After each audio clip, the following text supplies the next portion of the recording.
저는 그 웨슬리 회심 주간을 맞이해서 설교라기보다는 감리교의 정체성이 무엇인가 그런 강의 비슷하게 하겠습니다. 쉽게 하겠습니다.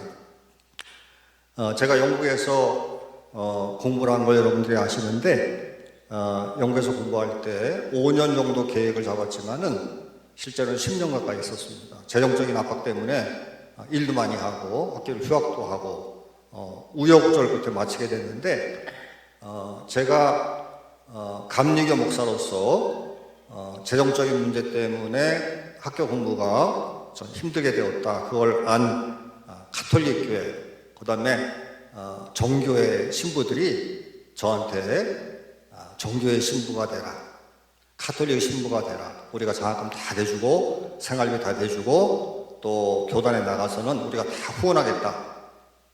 그래서 제가 뭐라고 그랬을까요? 제가 공부를 못 마치고 한국에 돌아가는 한이 있더라도 저는 감리교에 남아 있습니다. 제가 웨슬리를 얼마나 존경하고 감리교 목사인 걸 얼마나 기뻐하는데 제가 다른 교파로 가겠습니까? 말씀은 감사한데 사양하겠습니다. 그렇게 답변을 했습니다. 제가 이렇게 웨슬리를 존경합니다.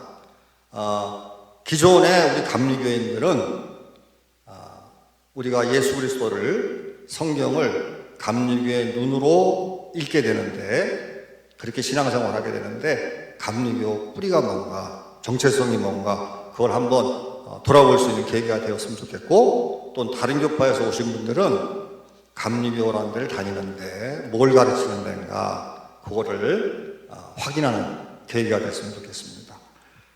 존 웨슬리가, 감리교 창시자인 존 웨슬리가 18세기 영국 교회와 사회를 대대적으로 변화시킨 감리교 운동을 일으켰다는 것은 여러분들이 상식적으로 잘 알고 있습니다. 또 그 감리교 운동이 20세기의 가장 큰 신학과 교회 운동인 복음주의 운동의 시발점이었다. 그거는 모든 학자가 인정하는 바입니다. 복음주의 강조점이 무엇입니까? 그것은 성경은 계시다. 성경은 하나님 말씀이다. 우리의 신앙과 신학은 성경에 근거를 둬야 된다. 그게 첫 번째 가르침이고, 두 번째 가르침은 예수 그리스도가 우리의 유일한 구세주요 십자가에서 인류를 위한 대속적인 죽음을 죽으셨다. 그것을 믿는 겁니다. 그게 두 번째고, 세 번째는 회심 경험을 강조합니다. 네 번째는 기독교인은 교회 내에서는 하나님께 예배드리는 것이 가장 중요하고, 그 다음에 훈련받아야 되고, 훈련받은 다음에 세상으로 파송되어야 된다. 그게 이제 복음주의의 5가지 가르침인데, 그 가르침의 뿌리가 어디에 있느냐? 요한예술입니다. 요한예술은 20세기 교회의 그 신학과 운동에 아주 중요한, 아주 심대한 영향을 미쳤다고 볼 수 있습니다. 오늘은 웨슬리 회심 기념주일로 지키는데, 올더스 게이트에서 웨슬리가 회심했습니다. 여러분 상식적으로 다 아는 얘기입니다. 루터의 로마서 서문 낭독을 올더스 게이트라고 하는 거리에서 듣다가 마음이 뜨거워진 경험을 했습니다. 자, 마음이 뜨거워졌다는 게 무엇을 의미하는가? 그걸 설명하겠습니다. 마음이 뜨거워졌다는 그것의 문자적인 의미만 자꾸 생각을 해가지고, 주님, 저도 그렇게 마음이 뜨거워지는 체험을 주시옵소서. 감리교인들이 자꾸 그렇게 체험을 원한단 말이에요. 웨슬리 같은 뜨거운 가슴을 주옵소서. 뜨겁다는 게 실제로 뜨거워지는 걸로 믿고, 온도가 60도, 100도, 막 가슴이 폭발하는 그런 신비한 경험을 주옵소서. 그런 걸 자꾸 기도한단 말이에요. 감리교회가 자꾸 체험적인 신앙을 강조해요. 여러분, 신앙에 체험이 있는 것은 잘못된 것은 아니지만은 감리교 신앙의 핵심, 그리고 올더스 게이트 희신 경험의 핵심은 체험이 아니에요. 무슨 신비한 경험을 하는 것이 아닙니다. 올더스게이트의 진정한 의미가 뭐냐?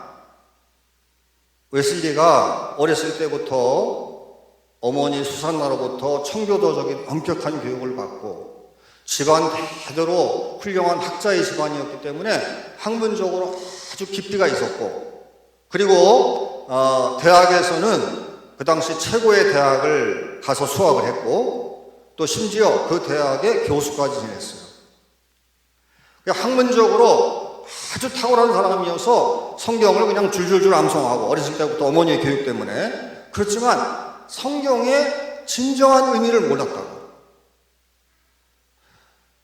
웨슬리가 올더스게이트 회심 이전에는 어렸을 때부터 부모님의 엄격한 교육, 어머니가 아주 그냥 철두철미하게 자식을 교육을 시켰거든요. 심지어 자식들이 성경 구절을 제대로 외우지 않으면 잠을 안 재우고 밥도 안 먹였다, 그런 설이 있을 정도로 아주 철저하게 교육을 시켰어요. 그래서 어렸을 때부터 하나님 앞에 잘해야지, 하나님 앞에 잘해야지, 그런 사상이 강했습니다. 그리고는 하나님 앞에 잘하려고 어렸을 때부터 경건 활동을 철저하게 하고, 그리고 감옥도 방문하고 전도를 하고 학생들을 가르치고, 그리고는 미국의 선교사로까지 떠났어요. 근데 선교사로 가서 처절한 패배를 했거든요. 자기는 옥스퍼드 대학 교수였고 공부의 최고 수준을 경험했고 남을 가르치는 사람이고 엘리트 집안의 출신이고 경건으로 똘똘 뭉친 사람인데 인디안 선교에서 처절한 패배를 했습니다. 그리고 티네이저, 어린 소녀를 사랑했어요. 그리고 실패했어요. 웨슬리가 뜸을 들이고 저절로 나한테 오겠지 그렇게 생각하다가 그 여자가 딴 데로 갔어요. 그리고는 웨슬리는 점잖은 사람인데 그냥 흥분을 감추지 못하고 그 여자 결혼식을 방해하고 그랬다. 목사로서 있을 수 없는 일을 했어요. 그게 웨슬리 생애의 큰 실패였습니다. 그리고 돌아오는 길에 온갖 좌절된 마음, 이게 뭔가, 이런 실패되는 마음, 그런 걸 가지고 돌아왔어. 나는 제대로 된 신앙인인가, 제대로 된 목사인가, 이런 거 고민을 많이 한 채로 귀국했어요. 나는 최선을 다했는데 왜 실패하나? 그런 마음으로 돌아왔어.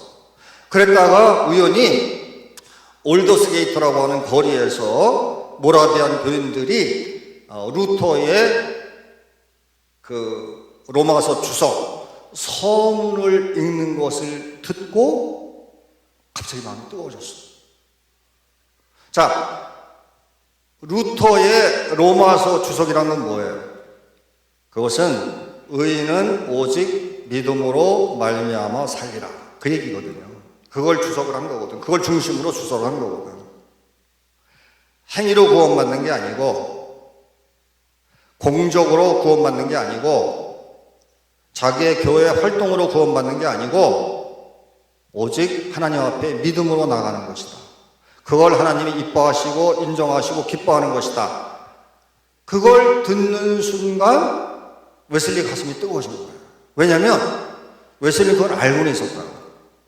근데 그걸 믿지를 못했어요. 하나님 앞에 자기 공적, 열심, 성실, 최선을 다하는 거, 경건하게 사는 거, 그게 하나님이 이뻐하실 줄 알았거든요. 하나님이 그걸 기뻐하실 줄 알았거든. 그거를 인정할 줄 알았거든. 그렇게 살았거든요, 어렸을 때부터. 근데 그게 미국에서 처참하게 깨지면서 이게 기독교 신앙이 뭔가, 나는 뭔가, 난 제대로 된 인간인가, 제대로 된 목사인가, 이걸 방황할 때 그 말씀을 듣고 원래 기독교의 가르침, 성경의 가르침으로 돌아간 거예요. 우리가 하나님 앞에 나가는 거는 믿음으로 나가는 거다. 우리의 공로, 우리의 자랑, 우리의 힘으로 나가는 게 아니다. 우린 부족하지만 오직 믿음으로 나간다. 그거를 갑자기 깨달으면서, 왜 자기가 실패한 경험이 있습니까? 갑자기 깨달으면서 성경 원래의 가르침으로 돌아간 거예요. 그래서 올더스 게이트는 체험이죠. 근데 어떤 체험이냐? 성경을 깨닫는 체험이란 말이에요. 할렐루야! 그냥 신기 체험이 아니에요. 하나님 그냥 뭐 가슴이 뜨거워지는 경험을 해 주시옵소서 그런 게 아니라고. 핵심은 뭐예요? 성경을 바르게 가르치는 것에 대한 깨달음이라고. 다시 말하면 성경 말씀에 대한 깨달음이에요. 그게 올더스 게이트의 체험이라고. 체험이 아니고 성경 말씀을 깨닫는 거예요. 그 체험이라고. 인식론적인 전환이죠. 생각이 바뀌어지는 거예요. 그 체험을 말하는 겁니다. 자, 성경이 최고가 아니고 체험이 최고지 뭐 이러는 기독교인들이 많아요. 성경과 다른 말을 하는 것은 감리교 신앙이 아닙니다. 웨슬리는 신앙과 신학에 있어서 최고의 본인은 성경이었습니다. 본인을 한 책의 사람이라고 불렀고, 한 책이라는 게 뭐예요? 나한테는 성경이 최고의 책이다 그런 얘기입니다. 오직 그것밖에 없다 그런 얘기입니다. 감리교 운동을 성경적 성화를 퍼뜨리는 운동이라고 불렀고, 감리교인을 성경적 기독교인이라고 불렀어요. 감리교인이 누구라고요? 성경적 기독교인이에요. 여러분, 체험적 기독교인이 아니에요. 감리교에서 체험을 많이 강조하는 거는 성경에 대한 체험을 강조할 때는 오케이. 근데 성경을 도외시하고 성경을 멀리하는 체험을 강조하는 건 감리교 신앙이 아니라고. 그거는 변질된 거예요. 뭔가 이상하게 바뀐 거야. 여러 가지가 있는데 그 체험을 강조하는 자유주의 신학의 영향도 있고, 그리고 감리교에서 펜타코스탈이 나온 거거든요. 감리교 목사님들이 오순절을 만든 거라고. 감리교 목사님들에 의해서 순복음 계열이 생긴 거예요. 감리교에서 파생된 그 교파가 많은데 구세군, 성결교, 오순절 이런 게 감리교에서 파생이 된 거죠.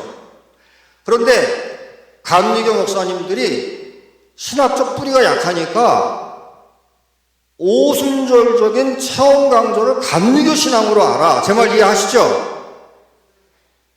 그래서 성경 없는 체험, 성경 없는 신비주의로 막 빠져들어가는 거예요. 그런 사람들이 교회에 많이 지금 몰려들어 있어. 우리 감리교에. 오순절 교인이 감리교 오는 거 잘못됐다는 뜻이 아니고, 그분들이 여기에 와도 우리 감리교 원래 그 신앙을 유지를 해야 되는데, 성경 없이 체험, 성경 없는 신비주의 쪽으로 감리교인들이 점점점 흘러가고 있단 말이에요. 목회자들이 뭐 신사동동 같은 게 빠져들어간다든지, 이거는요 웨슬리가 알게 되면은 대성통곡할 일입니다. 감리교인이 누구라고요? 웨슬리가 정확하게 호명한, 지칭한 감리교인이 누구라고? 성경적 기독교인. 따라합시다. 성경적 기독교인. 자, 하나님 앞에 오직 믿음으로 나가는 것이다 이렇게 얘기할 때 오해가 또 발생할 수 있어요. 여러분, 오늘 본문이 에베소 2장 8절인데 2장 8절 다시 한번 읽어봅시다. 뭐라고 되어 있어요?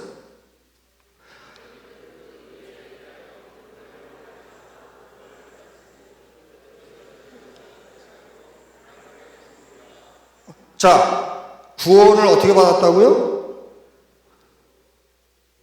구원을 어떻게 받았다고? 은혜로 받은 거지. 은혜로. 믿음의 역할은 뭐예요? 믿음으로 말미암아.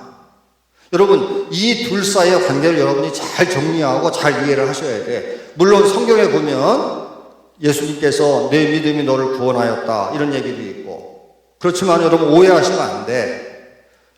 예수님이 믿음으로 구원받았다 이렇게 얘기했을 때 그 앞에 누가 계셨어요? 예수님이 계셨지. 하나님의 선물인, 하나님의 은혜인 예수님이 계셨다고. 그래서 은혜 앞에 믿음으로 구원받는 거예요. 할렐루야.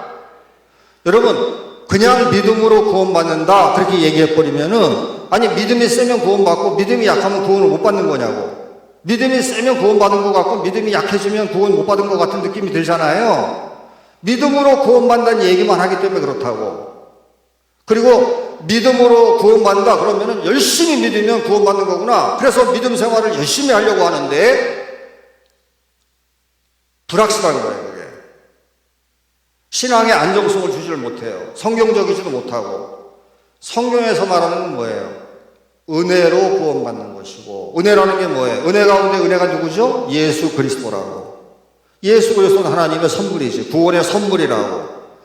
은혜로 구원받는 거고, 믿음으로 예수 그리스도를 받아들일 때, 믿음을 통해서 예수 그리스도를 영접하고 예수 그리스도 안에서 성장하고 연합하고 그 안에서 열매를 맺을 때, 그때 구원이 있고 구원이 자라가는 거죠. 할렐루야. 그래서 구원은 누가 주시는 거예요? 우리의 믿음이 아니라고. 하나님의 은혜라고. 하나님의 은혜, 하나님의 선물이에요. 구원은 선물입니다. 그 선물을 내 것으로 만드는 그 작동을 하는 게 뭐예요? 그게 믿음이지. 은혜가 있고, 다시 말하면 예수 그리스도가 있고, 그것을 받아들이는 게 믿음이란 말이에요. 그래서 구원은 예수 그리스도를 말미암지만 그것을 받아들이고 그것을 내 것으로 삼고 그 안에 연합하고 그 안에서 열매를 맺는 게 무슨 역할이에요? 그것은 하나님의 성령으로 말미암은 믿음의 역할이라고. 할렐루야. 할렐루야. 그래서 믿음으로 하나님 앞에 나간다, 믿음으로 구원받는다, 그 말은 맞는 말이지만 은혜가 항상 전제되어야 된다고. 은혜로 구원받는 것이고 믿음으로 그 구원을 내 것으로 만드는 겁니다. 할렐루야. 감리교회 목회자는 성경적 설교를 해야 되고, 저는 우리 김찬호 목사님은 워낙 위대한 설교를 하시기 때문에 아주 역동적이고 복음적이고 아주 강력한 설교를 하시기 때문에 아주 은혜를 받지만, 죄송한 말씀이지만 현재 감리교 많은 목회자들한테 저는 실망을 금치를 못하고 있어요. 그리고 목회자 세미나 있을 때마다 저 막 야단칩니다. 설교 못한다고. 왜 설교를 못하느냐? 화려한 수사, 화려한 언변, 화려한 예화나 했는데 복음이 없어. 복음이. 성경적인 설교를 못해. 그래서 뭐 동화 구연을 하는 거냐, TV 드라마를 하는 거냐, 영화 평론을 하는 거냐 말이야. 아니 목사가 복음을 얘기를 해야지, 성경을 갖고 설교를 해야지. 웨슬리 당시에 평신도 설교자들을 많이 활용했는데, 왜냐면 일꾼이 부족했으니까 훈련시켜서 막 그냥 파송을 했는데, 웨슬리의 표준 설교집이 있어요. 성경만으로 똘똘 뭉친 설교집이 있다고. 표준 설교집, 또 신약 성경 주석이 있어요. 그거 외에는 설교를 못하게 했어요. 다시 말하면 성경적인 이야기 외에는 설교를 못하게 했다. 그게 감리교였어요. 지금 많이 변질이 돼가지고 강단에서 목회자들이 성경의 얘기를 막 하는 거야. 그 아까운 시간을 왜 복음을 얘기하지 않고 똥던지 같은 얘기들을 많이 하냐고.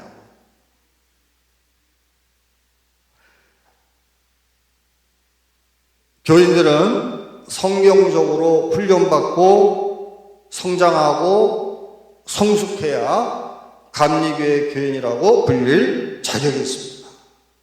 왜? 감리교는 성경적 기독교입니다. 성경 대신 이성과 경험을 강조하는 것은 웨슬리하고 전혀 다른 것입니다. 감리교회는 성경적 기독교. 따라합시다. 감리교회는 성경적 기독교인이다. 자, 두 번째, 웨슬리에게서 우리가 배울 수 있는 것은 그의 교회론입니다. 웨슬리는 개혁운동을 한 거거든요. 성경으로 돌아가자. 그런 개혁운동을 한 거라고. 그 당시에 산업혁명 후유증으로 수많은 농촌 사람들이 농촌에서 땅을 잃고 도시로 들어왔어요. 도시로 들어오니까 할 일이 없잖아. 그리고 뭘 해야 될지도 모르잖아. 평생 농사만 짓고 목양만 했던 사람들이 도시 나와서 뭘 하냐고요. 그냥 거리에 나가서 그냥 술 먹고 행패 부리고 싸움질이나 하고 그 좌절 때문에 그게 웨슬리 당시의 상황이었어요. 산업혁명의 후유증이었어요. 영국 교회는 아주 지체 높은 양반들이 많아서 영국 교회라는 게 뭐예요? 국교거든, 국교. 나라의 교회란 말이에요. 그래서 성공의 그 당시 목회자들의 최대 소망과 자랑은 뭐냐면 여왕을 아련하고 귀족들을 위해서 예배를 드려주고 그런 교회였어요. 웨슬리는 복음적인 사람이기 때문에 더구나 올더스게이트 이후에 신앙이 딱 잡혔기 때문에 견딜 수가 없다. 그런 교회의 모습을 견딜 수가 없어. 다 구원받아야 되는데 귀족들만 구원받아야 되나. 그리고 말을 띄고 말을 타고 뛰쳐나가서 그냥 동네방네 영국 전역을 돌아다니면서 전도를 한 것입니다. 구원에 대한 그 열망이죠. 저 사람들도 다 하나님 자녀가 돼야 되는데 귀족들만 구원받아야 돼? 돈 없는 사람도 다 구원받아야지. 거리 사람들도 다 구원받아야지. 그리고 그냥 막 그 열정을 가지고 복음에 대한 열정을 가지고 뛰쳐나간 거거든요. 근데 대개 이 운동을 하는 사람들은요, 교회론이 약합니다. 이게 한국교회 전반적으로 교회론이 약해진 중요한 이유가 됐습니다. 70년대, 80년대 한국의 CCC라든지 대학생 선교회죠. 그 다음에 또 뭐 내비게이터라든지, 또 다양한 그 선교단체가 있었어요. 뭐 예수원도단이라든지 다양한 선교단체가 있었는데 그 선교단체가 한국교회 으쌰으쌰하는 그 신앙의 열기를 불어넣어준 건 사실이에요. 그 다음에 또 많은 목사님들한테 성경 공부할 수 있는 기회를 주고 교인들한테 성경 공부를 확산시키는 기회가 되기도 했어요. 선교단체의 공이 명백하게 있습니다. 근데 그런 운동하는 단체들, 대학생들에게 선교하는 단체들, 평신원들한테 선교하는 단체의 큰 약점 중에 하나가 뭐냐면 교회론이 약해요. 교회론이 거의 전무하다. 그 10스텝 같은 거, 10단계 성서 공부 같은 것도 그 한국교회 목회자들한테 결정적인 영향을 미쳤는데 한국교회 유수한 목사님들, 한국교회를 리드했던 유명한 목사님들이 다 그 대학생 선교의 영향을 많이 받았거든요. 김준건 목사님 영향을 많이 받았다고. 근데 그 가장 중요한 교재가 10단계 성서 공부인데 10단계 성서 공부의 가장 약점이요. 교회론이 약해. 거의 없다고 봐야 돼. 거기서 교회는 왜 필요한가? 한 달락 썼는데요. 같이 모이면 좋다. 그냥 그 정도예요. 교회의 본질을 잘 몰라. 교회 핵심을 모른다고. 그 영향을 받아가지고요. 목사님들이 교회의 중요성을 잘 가르치지 못했어요. 교회적 신앙을 잘 가르치지를 못했어. 교회 열심히 모이라는 얘기는 열심히 했는데 교회가 뭐다? 이게 구원과 어떻게 연결되는 거다. 그리스도와 어떻게 연결되는 거를 정확하게 얘기를 못했어요. 그래서 지금 가난한 신자가 많다고 200만 된다고 그러죠. 그냥 사람들이 쉽게 교회를 떠나요. 왜? 10단계 성경 공부, 또 그런 뭐 내비게이터, 예수원도단 그런 데서 어떻게 가르쳤어요? 그 영향으로 목사님들이 어떤 영향을 받았느냐? 예수 믿으면 구원받는 거다. 다 그렇게 된 거야. 교회론이 없다고. 구원론과 교회가 어떻게 연결되는지 몰라요. 그 선교단체에선 당연히 뭐 선교를 열심히 했기 때문에 기존 교회에 대한 게 약했지. 또 교회론에 대한 신학적 이해도 약하고. 근데 목회자들이 그 영향을 받아가지고 가난한 교인들 앞에 속수무책이야. 제 말 이해하시죠? 아니 교회 안 다녀도 예수 믿고 구원받는데 혼자서도 신앙생활 할 수 있는데 왜 굳이 교회를 가? 교회 가면 보기 싫은 사람도 있고 교회에 이상한 모습도 많은 것 같고 혼자 그냥 마음 편하게 신앙생활 하자 이런 사람들이 점점 늘고 있단 말이야. 이건 교회론이 약해서 그래요. 교회론이 치명적으로 약한 거야.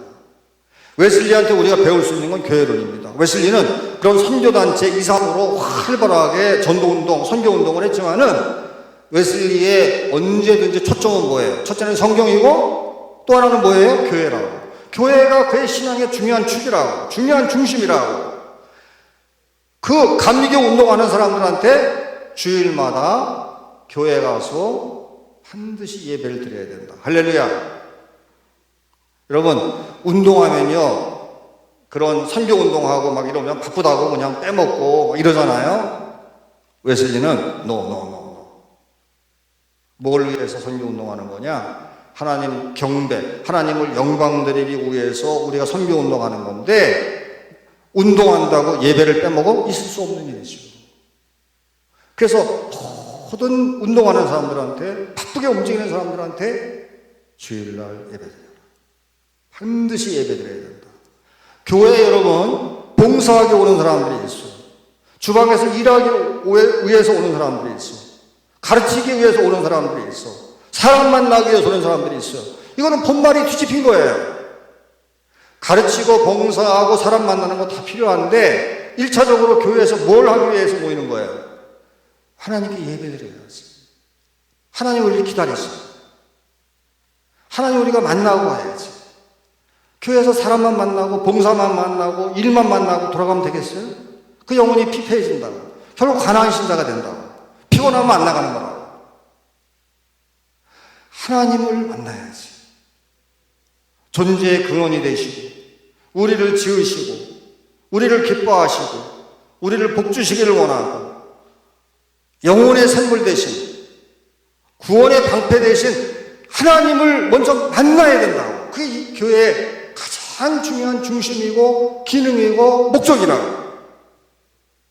웨슬리는요 교회론적이었어요. 그래서 웨슬리는 자신의 감리교 운동을 교회 안의 교회다 이렇게 얘기했습니다. 교회를 반대하는 운동이 아니고 교회를 멀리하는 운동이 아니고 교회를 갱신하는 운동이란 말이에요. 그래서 교회 안의 교회다. 교회를 새롭게 하는 교회다. 이렇게 그 감리교 운동을 명칭을 내세웠어요. 그리고 감리교인들을 진정한 교인으로 하나님의 백성으로 하나님의 자녀로 구원받은 백성으로 훈련시켰습니다. 감리교회는 교회 안에서 훈련받아야 돼요. 훈련이 중요합니다. 그 웨슬리는 속회, 반회, 신도회, 참회반 여러 가지 다양한 소모임을 만들어서 교인들을 소속시키고 10명, 15명, 5명 이런 식으로 묶어주고 그 사람들을 철저하게 훈련시켰어요. 거기서 기독교인으로 성장하고 서로 섬기고 서로 봉사하고 서로 양육하고 성장하는 걸 지켜보고 그런 것들을 그 웨슬리가 조직적으로 잘 만들었단 말이에요. 물론 그거 외에 웨슬리와 더불어서 활동을 하는 사람들, 그 웨슬리와 더불어서 설교를 하러 다닌 그 평신도 설교자들은 하루 4시간씩 새벽에 일어나면 성경 공부하고 기도하고 영적인 책을 읽어라. 하루 4시간. 여러분 하루 4시간이에요. 4시간. 요즘 목회자도 새벽에 일어나서 4시간 하기 힘든데 웨슬리는 하루 4시간을 부과했어요. 그러니 운동이 강력해지지 않을 수가 없는 것이죠. 감리교 운동이 영국을 휩쓸지 않을 이유가 없는 거라고. 감리교 운동이 유혈혁명을 무혈혁명으로 바꿨다. 그런 역사학자들의 유명한 얘기가 있는데 프랑스 혁명이 일어나고 유럽이 피해혁명으로 휩싸였을 때 영국만 피해혁명을 거치지 않고 잘 통과했어요. 어떻게 통과했냐? 웨슬리 때문이라고 믿는 역사학자들이든지 믿지 않는 역사들이 공히 그렇게 얘기를 한다. 사회가 어떻게 변화될 수 있어요? 유럽의 많은 국가가 피해혁명으로 변화가 됐어요. 봉건제자를 타파하고 민주주의를 도입했습니다. 영국은 어떻게 피해혁명을 통과하지 않고 사회가 순조롭게 바뀌었어요? 개선이 됐어요? 복음의 혁명이에요. 성경 말씀의 혁명이에요. 피해혁명은 시원한 건 있지. 다 그냥 뚫겨 부시고. 그러나 피해가 엄청나죠. 사람 죽여야 되잖아. 사람을 내쫓아야 되잖아. 사람들을 파멸시켜야 되잖아. 부자도 회개하고 약자도 새로워지고 모든 사회가 화해하면서 새롭게 전진하는 방향은 복음의 혁명밖에 없습니다. 할렐루야. 할렐루야. 웨슬리는 그 감리교인들에게 엄격한 훈련을 요구했어요. 감리교인은 훈련받는 사람입니다. 훈련받기를 두려워하거나 훈련받기를 회피하거나 훈련에 도망가면 감리교인으로 불릴 자격이 없습니다. 그리고 교회론을 말씀드렸는데 웨슬리에게는 혼자 신앙생활하는 건요, 그거는 말 자체가 성립이 안 됩니다. 우리는 하나님의 백성으로 교회적인 존재로서 같이 성장하는 거예요. 여러분, 혼자는 성장이 되질 않습니다. 아니, 혼자 있으면은 내 약점이 뭔지, 내가 부족함이 뭔지, 그걸 어떻게 하냐고. 결혼 생활을 통해서 사람이 깎여나가듯이 공동체 생활을 통해서 자기 약점이 드러나는 거예요. 자기 장점이 부각이 되는 거예요. 그리고 서로 격려가 되고, 그리고 성숙으로 이끄는 거야. 그게 싫다고 도망가면요, 마음이 편하긴 하지. 그러나 하나님이 원하시는 성숙한 기독교는 불가능해요. 개인적 신앙은 그래서 기독교 신앙이 아닌 것입니다. 공동체 안에서 힘들어도 그것을 돌파하면서 그 안에서 그것을 해결해 나가면서 기독교인으로 성장해 나가는 거라고. 감리교회는 교회적 신앙을 가졌습니다. 혼자 마음 편하게 신앙생활하겠다, 이건 감리교 신앙이 아니에요. 교회 안에서 부딪히면서 깎여나가면서 거기서 성장해 나가는 거지. 이게 감리교 신앙입니다. 할렐루야! 자, 마지막으로 웨슬리에게 또 한 가지 배울 점은 세상에 대한 비전입니다. 자, 우리 한국 감리교회도 그렇고 세계 감리교회도 그렇고 또 기독교 전반에 걸쳐서 한국도 그렇고 다른 나라도 그렇고 이 양극화 현상이 심해요. 복음 없는 사회운동하는 사람이 한편에 있어요. 우리 강화에도 그런 사람들이 있고 목회자도 그런 사람들이 있고 평신도도 그런 사람이 있습니다. 복음이 없어. 그 두뇌에도 심장에도 두뇌가 그 복음이 없어요. 성경을 믿지도 않아. 근데 감리교 이름으로 또 기독교 이름으로 사회운동들을 열심히 해. 그리스도가 없어요. 그리스도가. 그 안에 누가 있을까? 막스가 있어요. 막스. 응? 칼 막스가 있다고. 사회주의자들이 그 마음속에 가득하다고. 근데 그거를 기독교 이름으로 운동을 하는 거예요. 자, 복음이 없는 사회주의자들, 복음이 없는 사회운동하는 사람들이 있어요. 또 한편에 웨슬리를 따르는 사람들이 있는데 그런 사람들은요, 사회가 없이 복음만 얘기해요. 여러분, 사회 없이 복음만 얘기해요. 세상에 대한 비전이 없이 복음만 얘기해. 이것도 여러분 성경적 신앙이 아니고 이것도 웨슬리가 원하는 게 아니에요. 웨슬리는 뭘 원한 거예요? 복음을 들고 세상으로 가라는 거지. 복음을 들고 세상 곳곳을 변화시키라는 거지. 복음 없는 사회운동이 아니라 복음을 들고 가정을 변화시키고 자녀를 변화시키고 학교를 변화시키고 또 사회 자체를 변화시키라고. 그래서 웨슬리는요, 훈련시킨 다음에 어떻게 했어요? 첫째는 성경적 기독교를 만들고 철저하게 성경 공부를 시키고 성경적 설교를 통해서 기독교를 깨닫게 하고, 두 번째는 뭐예요? 훈련시켜서 교회 안에서 철저히 훈련시켜서, 그 다음에 세 번째는 뭐예요? 파송시키는 거라. 이게 감리교 신앙이라고. 해외도 나가야죠. 오주에도 나가야지. 전도도 해야 되고, 우리 교회가 잘하고 있죠. 또 선교도 해야 돼. 해외 선교도 해야 돼. 또 사랑의 사역이라는 게 있다고. 사회의 약자들, 사회에 불쌍한 사람들, 이런 사람들 위해서 기독교적인 사랑을 계속 표현을 해야 돼. 여러분, 그래서 사회가 바뀌는 것을 기대하면서 기도해야 됩니다. 복음은요, 어떤 사회든 들어가면 반드시 그 사회가 바뀌어요. 요즘에 그 영국의 톰 홀랜드라고 캠브리지 출신의 세계적인 학자가 있는데 그 사람 이야기를 제가 방송으로 잘 듣고 있습니다. 그 유튜브로 자꾸 듣고 있어요. 제가 최근에 눈이 좀 나빠져가지고 책을 읽는 대신에 유튜브 방송을 이제 눈을 감고 잘 듣고 있는데 톰 홀랜드라는 학자는 제가 이제 영국에 있을 때 잘 몰랐던 학자인데 한국에 와보니까 세계적인 학자더라고요. 그래서 이제 열심히 듣고 있는데 톰 홀랜드 얘기는 이거예요. 유럽 사회는 힘이 지배하는 사회였다는 거야.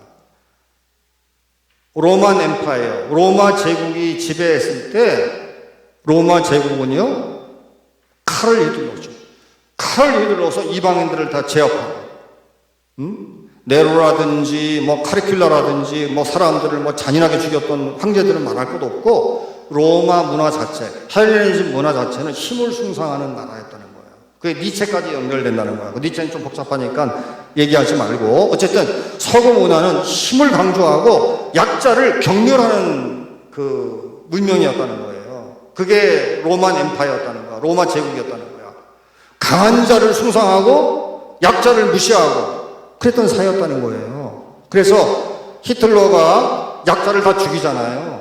유대 사람들을 다 죽이고 유대인들을 죽이고 심지어 자국인들 가운데 병자, 고령자, 병든 사람 다 죽였어요. 유대인만 죽인 게 아니에요. 자기 민족 내에서 약자도 다 죽였다고. 그게 니체의 영향이라는 거야. 로마 시대 때부터 이어지는 그 유럽 문명의 핵심이라는 거야. 강자를 숭상하고 약자를 무시하고 약자를 죽이는 거예요. 사회에 도움이 안 된다고. 사회 발전에 도움이 안 된다고. 근데 지금 유럽 문화가 그렇지는 않잖아요. 유럽 문화는 약자를 존중하고 그리고 그 복지국가를 만들고 하여튼 약자에 대한 혜택이 많은 사회로 바뀌었다고. 인권을 강조하고 어떤 사람이라도 무시당하지 않게 인권을 강조하고 그 사상이 어디서 나왔냐는 거야. 그건 기독교에서 나왔다는 거지. 그래서 그게 금방 바뀌진 않았어도 유럽이 지금 문명화되고 굉장히 인권을 강조하는 그런 문명이 되고 그게 세계적인 영향을 미치는 거잖아요. 우리가 다 유럽 문화, 미국 문화의 영향을 받은 거라고. 그 꽃이 뭐야? 기독교 복음이라. 예수님이 약자를 사랑하시고 여자를 존중하고 어린이를 존중하고 그건 유럽 문명이 아니었다는 거죠. 그건 로마 문명이 아니었다는 거지. 기독교 문명에서 시작이 됐다는 거예요. 그러니까 지금 수천 년이 흘러가서 지금은 인권 사상이 완전히 뿌리 박고 고착된 거죠. 인권을 무시하면 큰일 나죠. 여러분, 이처럼 기독교가 들어가면 사회가 급속도로 바뀌기도 하지만 서서히 바뀌기도 한다.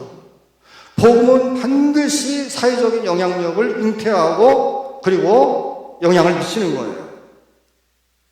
우리 기독교가 한국에 들어와서 사회적으로 얼마나 바뀌었느냐 이런 걸 여러분들이 많이 생각을 하셔야 됩니다. 저 사람이 기독교인이 됐더니 점점 훌륭한 인간이 돼간다. 저 사람이 기독교인이 돼갔더니 개망난이었는데 점점 인격에 꽃을 피우고 있다. 저 사람이 점점 내가 본받아야 될 인간상이 되고 있다. 그런 얘기를 들어야 돼. 제가 강화도 시골에 살거든요. 전에는 서울면 살고 지금은 양도면에 사는데 시골 한복판에 살고 있어요. 근데 여러분 동네 사람들이 기독교인에 대해서 그렇게 썩 좋아하지 않아요. 영적인 반감도 있을 수 있지만 더 근본적으로 피해본 게 많대. 사람들이 사연이 많아. 돈을 떼어먹었다든지 뭐 이런 게 많더라고. 아니 기독교인이 왜 돈을 떼먹냐고. 여러분 기독교인들은요 점점 좋아져야 됩니다. 예수 믿고 점점 좋아져야 돼요. 남을 해코지하지 아니하고 남한테 피해를 주지 않고 남을 도우려고 하고 조금씩 양보하고 너무 깍쟁이처럼 살지 말고 남을 존중하며 살고 그게 복음의 영향력입니다. 그게 복음의 열매예요. 그게 복음의 결과입니다. 반드시 그렇게 되는 것입니다. 여러분, 평생 예수 믿었는데 인격이 똑같다. 그럼 자기 반성해야 돼. 내 신앙이 진정한 신앙인데 돌아봐야 된다고. 아니, 예수 믿으면 변화가 있어야지. 예수 믿으면 개인적인 변화도 있고 반드시 대사회적인 변화도 있습니다. 웨슬리 때는 그랬다는 거죠. 복음의 대사회적 영향력이 막강했던 겁니다. 여러분, 김종구 목사님이 그 강화중앙교회에서 목회했을 때 제가 양도면에서 목회를 했었는데, 그때는요, 지방회를 하면 경찰서장도 와서 깍듯하게 인사하고, 군수도 와서 깍듯하게 인사하고, 또 교회에는 최선을 다해서 그 사람들을 돕고 그랬다고. 근데 지금 제가 유학 다녀와서 와보니까 그런 게 없어졌어요. 아니, 교회가 커지면은 영향력이 점점 커져야 될 거 아니에요. 근데 이상하게 영향력이 감소되고 있어요. 한국도 마찬가지예요. 한국 전반에 걸쳐서 기독교 숫자는 늘어나는데 영향력이 점점 감소되고 있어요. 한국의 초대교회 때 기독교 영향력이 대단했어요. 기독교 사회적 영향력이 대단했다고요. 독립운동했던 사람이요, 감리교 상동교에 다 모였어요. 김구라든지 서재필이라든지 주시경이라든지 다 우리 감리교 출신이에요. 상동교 청년부 출신이라고. 그 사람들이 독립운동도 하고 사회개혁운동도 하고 방정환 선생도 어린이운동했는데 감리교인이라고. 그런 사회 변화를 위해서 복음으로 말미암은 사회개혁, 복음으로 말미암은 사회 침투를 많이 한 거예요. 사회가 점점 좋아진 거야.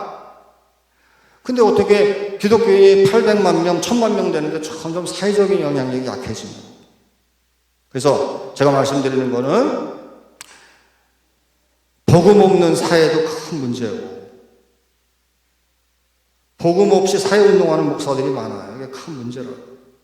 그러나 또 역으로 사회에 없는 복음, 이것도 문제예요. 반쪽이야, 반쪽. 복음은 한 개인의 인격을 변화시킨다. 한 개인의 가정을 변화시킨다. 삶을 급격하게는 아니더라도 언젠가는 서서히 바꾸게 만든다. 인격이 바뀌어진다. 훌륭한 인간이 된다. 그건 필연적인 겁니다. 선택사항이 아니에요. 반드시 그렇게 돼. 말하는 거, 사람을 존중하는 거, 이게 점점 바뀌게 된다고. 사회적으로도 반드시 그런 영향력이 나타나야 됩니다. 할렐루야.